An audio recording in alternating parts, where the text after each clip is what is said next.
Udruženje Makedonaca Vardar Niš, osnovano 20. decembra 2002. godine, jedno je od najranije formiranih udruženja građana makedonske nacionalne manjine u Republici Srbiji.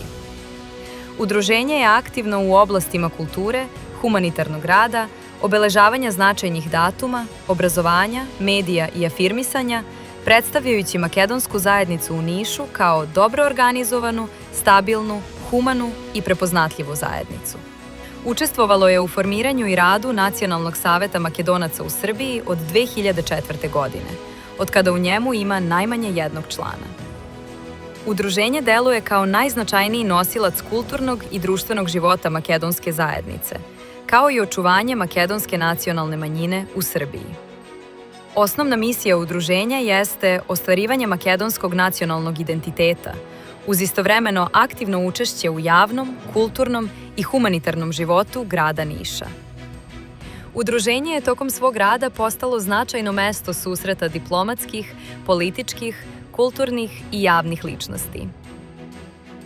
Udruženje je prepoznatljivo po dugogodišnjim organizovanju kulturnih programa koji su postali značajan deo društvenog života Niša.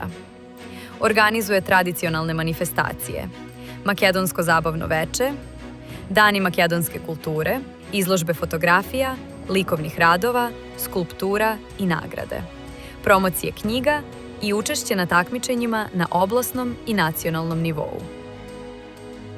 Udruženje se posebno ističe po svom humanitarnom radu i brojnim humanitarnim akcijama, uključujući prikupljanje pomoći za žrtve poplava u Srbiji 2014.